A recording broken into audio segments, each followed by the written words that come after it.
Hello and welcome back to our look at the new Roland Boutique SE-02. If you saw our preview video, I kind of covered some of the basics of the instrument and did a few sound examples. In this one, we're going to get more into the nitty gritty. So here it is. This is obviously the boutique form factor. Love it or hate it. But what they've done here is they've created, this is the first of what they call the designer series. And this has got analog electronics in it combined with some digital control. But essentially the oscillators, the VCA and the filter are all analog, and they've teamed up with Studio Electronics, who've been going for 31 years, I've been told, by one of the guys at the company, which is a long time, and they've made some really great sounding stuff. In fact, their stuff does sound really good. So what this is effectively them putting their know-how into this tiny form factor. So what we should probably do is start by taking a look at the building blocks. So let's have a look at the oscillators. We've got three identical oscillators, apart from the fact that oscillator 3, instead of the Sawtooth waveform, has got inverse Sawtooth and regular Sawtooth. Master tune on the first oscillator, then plus or minus 7 semitones on each of the others.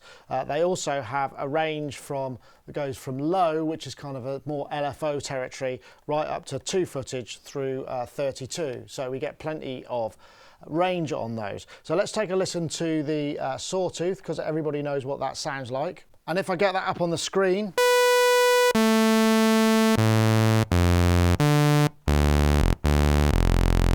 you can see we've got a nice shape. Coming back to this, we'll now take a look at the triangle wave. Get the screen up. Again, nice clean shape. Next up is the Sawtooth wave, which is more in the kind of, this is where it starts to get to sound a bit moogy, basically, because although this isn't a direct one-to-one clone of a Mini Moog, it has a lot of the same features, and the oscillators are definitely based on that kind of Moog vibe. So you can see why it's called a Sawtooth, because it's Sawtooth kind of shape. And if we look at the wave there, it kind of sounds a bit like a cross between an inverted triangle and a little bit of extra buzz of a Sawtooth. Next up, we've done the Sawtooth, so now we go into square wave.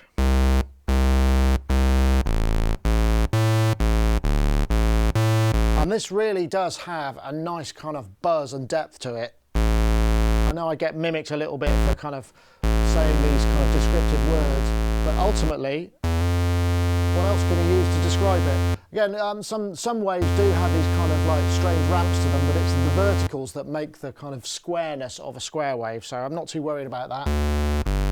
Next wave up is, I think, 50% pulse wave. So we go between them.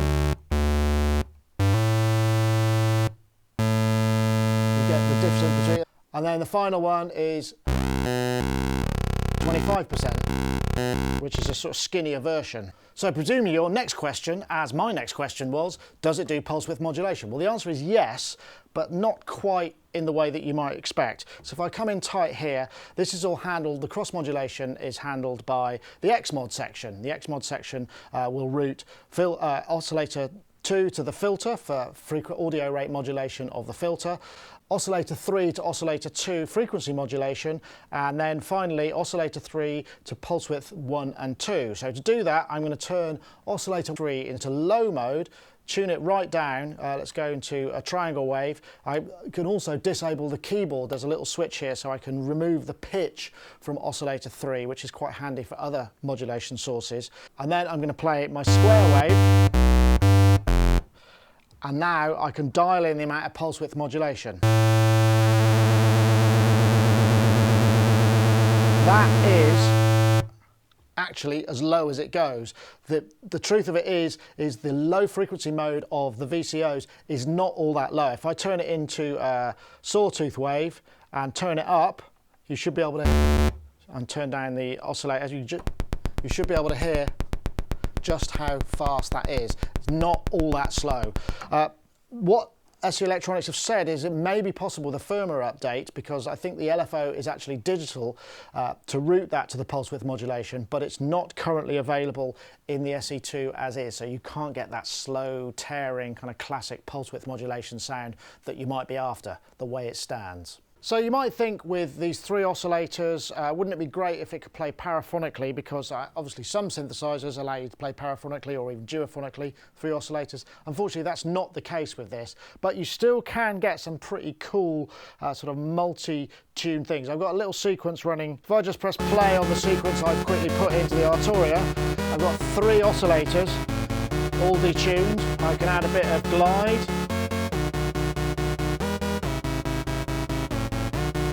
A bit of noise, a bit of delay, and then if I get the filter involved,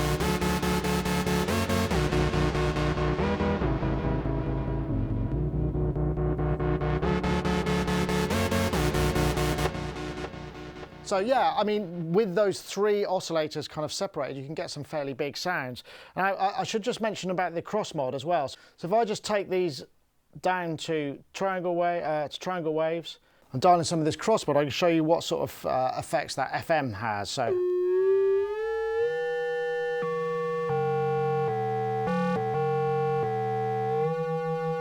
maybe take the keyboard range out.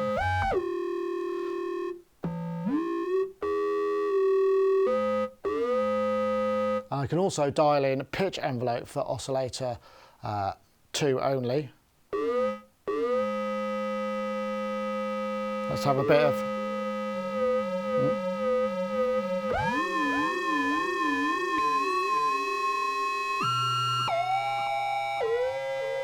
You can get some nice kind of FM tones from oscillator 3 modulating oscillator 2 as well. So we should also take a look at the sync. If you see here, there's actually a little sync switch, and what that does is sync oscillator 2 to oscillator 1. I've got a simple patch here, just a triangle and a sawtooth, and I've got the synced oscillator on square wave because you get a better tone that way. Now I'm just going to bring that in. And what I've done here is I've dialed in some pitch envelope to oscillator 2, so it's basically diving, following the envelope of this control envelope here. Delay.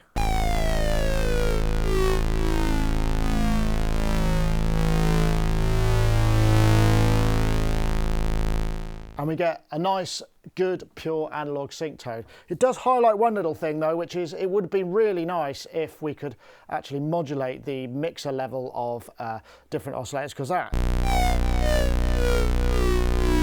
sounds pretty nice, but that's one of the limitations of routing. I could do it via some sort of MIDI control or maybe via parameters on the sequencer, but more on that later. So next thing we're going to get onto is the filter. Now the filter is a 24 dB ladder filter, and yes, it is pretty much a clone of the Mini Moog style filter. It's one of the areas that Studio Electronics have a lot of nous in this, and they're very pleased with the results they've got from it. So if I now come to classic Sawtooth into the filter, give you a sweep, no resonance, but I can also add a bit of extra drive. So if you listen, not only does it get louder,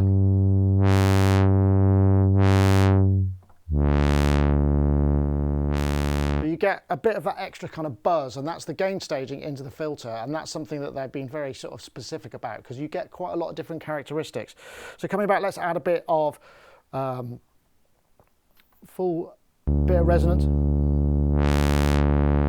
It's about half the resonant, 3/4.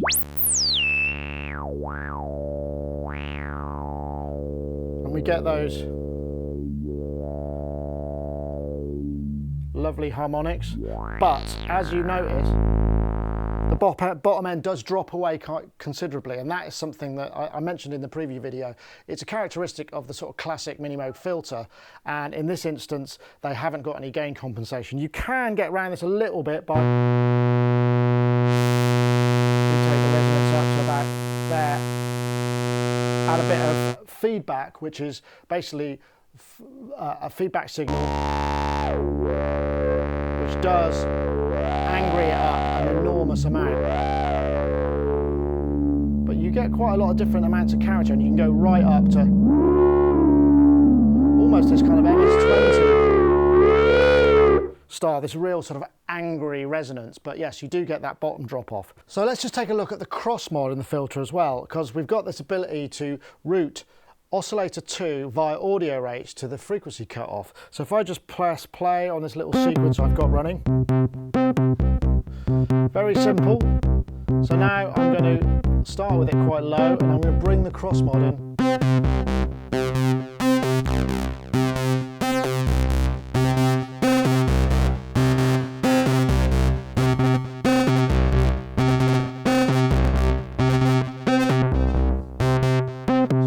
With the waves and the octave, maybe add a bit of resonance.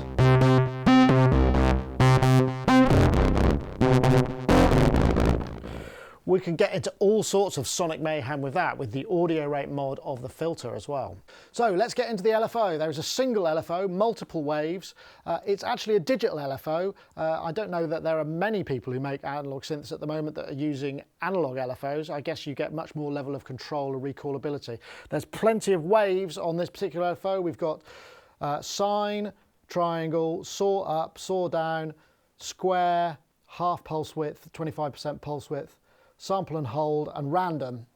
So plenty of waves to choose from. So I've just got this basic sequence running here, which is a square wave and a sawtooth. I've also got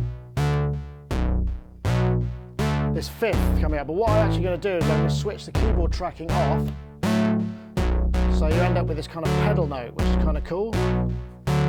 So let's get into the LFO. So I'm going to start with sine wave.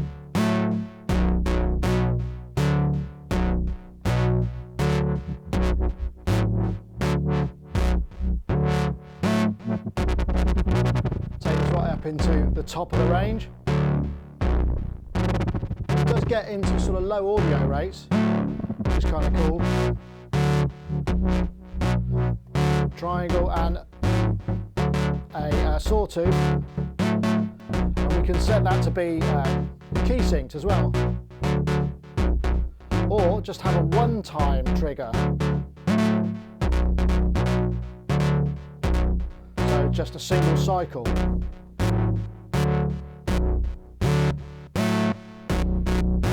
Again, taking that up into the audio rates.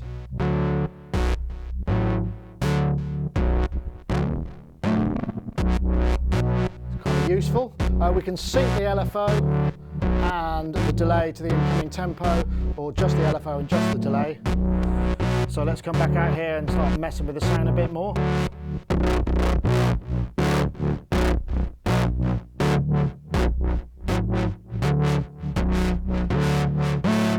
Incidentally, the delay is kind of like an analog style delay, but it is digital. Get it right up into high feedback.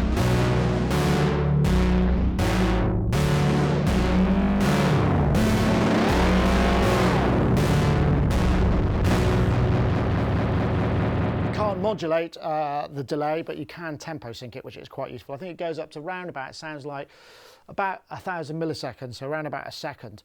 There are also, you can't have a fade in on the LFO, which is a bit of a shame. Kind of nice sometimes to have this fade in, and you also, it's not possible to route the LFO pitch, say, to one of the oscillators and not the others. So a couple more about the controls here. We've got the mod wheel depth here, so we've got off and on for filter, we've got half and full, so it basically gives you full range or half range depending on how you set that there.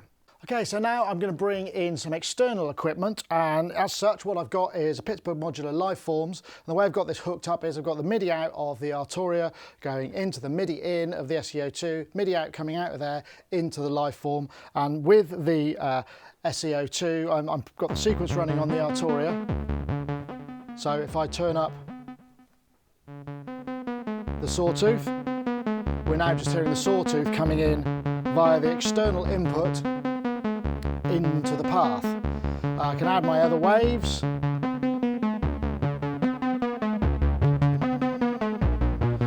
very sort of Vince style thing. So what I'm going to do now is I've got oscillator 2 coming out and going into the VCF. So if I bring the level up of that,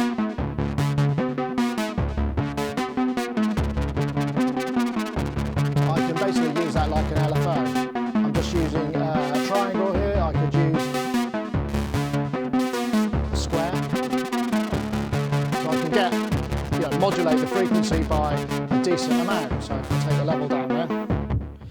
But there are more ways to route things as well. I just wanted to demonstrate that you can hook this up to external equipment. So if we come and have a look here, what I've actually got going on is I'm going to start routing the mod wheel and the mod matrix via this selection here. So essentially what I can do is I can decide where the mod wheel routing goes. So if I start with it hard over to the left, what I'm actually going to do is I'm going to route it to the LFO. So by doing that, I switch the filter to full, so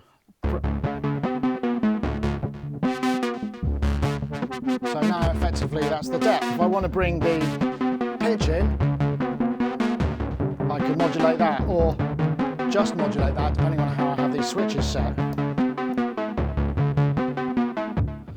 But there's more to that as well, because there's also this mod busing, which allows you to route the mod wheel signal via the X mod to any of these 3 signals. So in this instance, I've got it to A, but there's a little caveat here. You must have the oscillator set to either full or half, because otherwise this won't route at all. So that's the little gotcha, and that had me flummoxed for quite a while. So what I'm going to do is I'm just going to twist this round to the right, say full. I mean, I can blend it either way. Twist it around to the right. I've got it routing to Modbus A, which is the filter, and now I've obviously switched the oscillator depth to full. If I didn't have that on, then that wouldn't sound at all, even if I didn't actually want, and it won't control the pitch mod, it controls the cross mod. So just letting you know that. So now, play my sequence. If I then just bring up, basically I'm adding the filter depth cross mod from oscillator 2.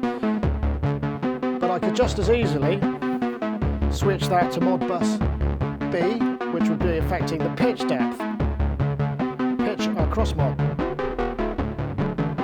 So that gives me those extra little bits of control that sort of allow me for some extra routing. As I said, the routing is a little bit basic apart from that. I mean, like I said, it'd be nice to be able to route the LFO pitch to one of the oscillators, not all 3 at the same time, that kind of stuff. But there's a few other little bits and bobs in besides. So to get to those, I have to go into edit mode, and I press note and gate at the same time.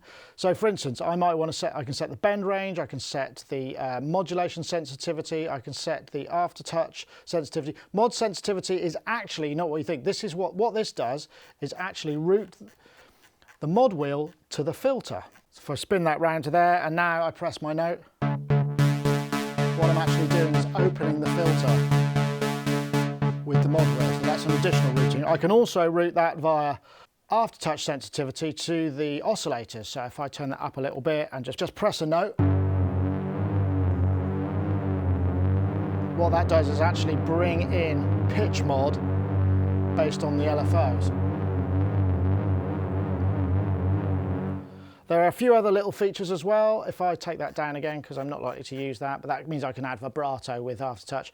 I've also got aftertouch sensitivity, which allows me to route the filter to the aftertouch. So turn that right up, and you've got that level of routing as well. And these are not immediately obvious, but they're kind of buried in the menu side of things, and they're worth knowing. It's also worth noting that the initial patches, speaking of patches, there are 4 banks of patches. A, B and C are presets, 128 presets each. The user bank is the only one you can overwrite, and that's 128 patches.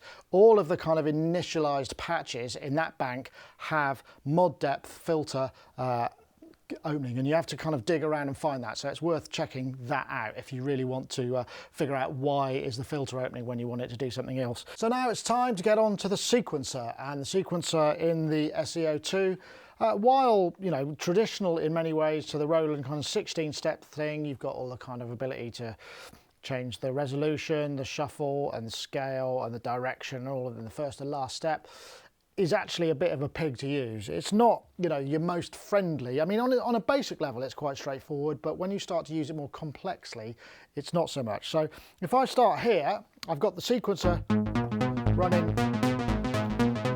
on the Arturia microphone. I can transpose.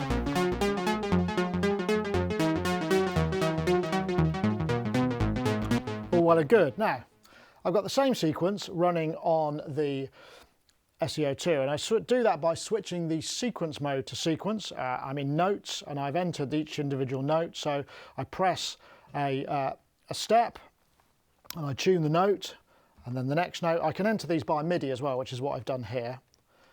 So it's definitely step time. So now I press my sequence. Same sort of thing, right? That's good. We can change the individual gate length for each of the steps. Again, this is all in step time. We can add glide.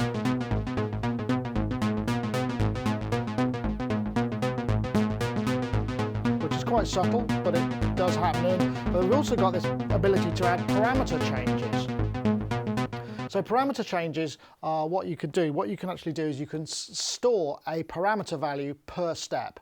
One only, but it can be a different one for each step. So if you get my drift. So say for instance here, I'm in parameter mode. I press that. Say for instance, I'll press play.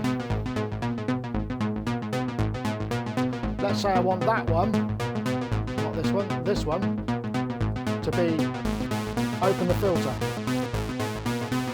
That's great, but now it's affecting the whole thing. So what I actually have to do is set the next one go back down. So effectively I have to use two steps. But say for instance on this one, I'm going to add a load of drive, and then I'm going to turn it down here. So you get my drift. It is possible to create some quite complex movements, but you have to be quite careful about it, because what actually happens is you change a parameter here and that's where it stays unless you set it back. It doesn't do that thing where like in the electron style where it's per step. So this is, you've got your starting value and then you've got this one and then the next one. It's not a kind of snapshot. It's like, here it is in this moment of time, and then from then on it's the same. So it's limited in many degrees, but you can actually change an enormous number of parameters if you want to get into it, bearing in mind you've only got 16 steps. There are a few other aspects. There's also a song mode where you're able to chain up patterns and store them, and set the number of repeats and what have you. You can also set up whether the sequencer is triggered internally, whether it's via USB, whether it's via MIDI. But, and this is the key thing, I can't figure out a way to transpose it. So whereas when I can do this,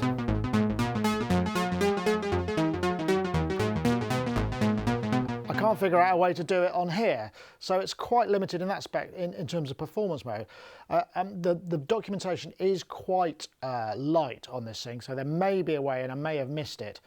There is actually quite a cool byproduct of the sequencer though. If I just show you here, what I've got is the same sequence, but now this time what I've done is I've taken the gate output of the key step and I've put it into the trigger input, and then in sequence mode I've set the sync to be trigger. So effectively what happens is every time I press a note it'll advance a step. So now if I go back to my notes and I switch off all the notes, and I've added a load of extra random parameter changes for all over the place. Now I press play on the sequencer and then start to play the notes. You see what's happening is each time I play a note there's a different parameter. So that's actually quite a good modulation trick, although it's not using maybe the sequencer in the standard form, but it does mean that you can use it as an extra modulation source. And remember, you can record pretty much any parameter on here, but it's only one channel, but each step can have a completely different parameter change on it, so you could get some fairly creative stuff going on there. And if you don't want it, you just press off on the sequencer. So now we're getting up to the sort of final furlong of the review. I haven't done a lot of sound examples in here because I've been trying to cover the features. And just to reiterate how good the basic oscillators and the filters sound, it really does have this kind of meaty quality that is very studio electronics. There's a couple more things that I want to show you though. If you look up on the screen here, that's not actually the same shot. What I've actually got is the SE-02. This is on my laptop. I'm running the original YouTube review. So this is very meta, isn't it? So because this is also an audio interface. What I've actually done here is I've just taken the USB into the computer. I've set the SE-02 to be just the audio interface. It's a 2-in, 2-out audio interface over MIDI as well. So the other thing that's actually worth checking out here is that if I unplug the cable and I lean over a bit, I think there are 384 or you might be able to hear memories in here where you can store all of the front panel settings. So these are sort of it's got a built-in speaker, and this is getting really meta. If I now just go to Ableton Live, what I can also do, if I plug the sound back in again, it means that I can record directly via this as an audio interface into Ableton Live. So it's just a simple matter of selecting it in the dialogue and having that. So here I've just recorded a little bit of bass. Just fine, but now I can play over the top of that.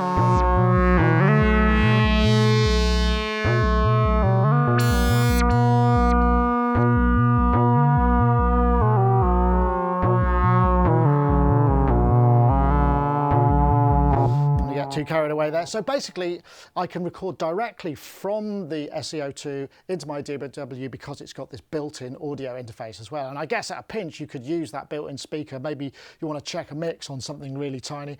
You know, just another unexpected benefit from that. So that's pretty much getting to the end of this review. There are a couple of things which are a bit problematic. The first one, and I think you noticed that in the video, was most programmable synths have an ability for a catch-up or a playthrough mode on the pots. So, for instance, if I've got this sound here, so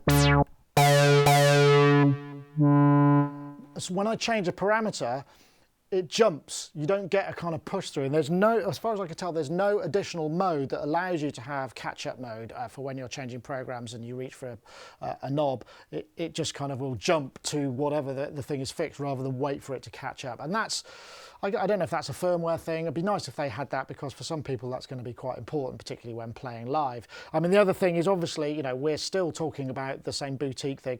I mean, it is small, and that for me is an issue. It's not so much the size, it's actually quite hard to see where a knob might be. If you're turning it, you just can't quite tell where it is unless you're right over it, because you can't see the top of the knob. So it's available now. It's 509 UK pounds, I believe. Other currencies will scroll below, so you should be able to see what it costs in your country. I think they're starting to come on stream during September, so we expect to see them. And I know a lot of people are very interested in this because it is a true analog synthesizer, and all the stuff that I've heard, you know, you've just got to listen to the weight of those oscillators. The oscillators are fantastic. The filter is also really good. If you like that Moog ladder thing, I mean, I will say again, you know, the resonance is of limited use for me because it does drop so much bottom end of it, but that's not really an SE-02 thing, that's a Moog ladder filter thing. Anyway, that's it for this time. Thank you very much for watching. Please do subscribe. We've got lots more stuff coming. That was the Roland SE-02. Well worth checking out if you're looking for a kind of budget monosynth that has an authentic analog quality to it.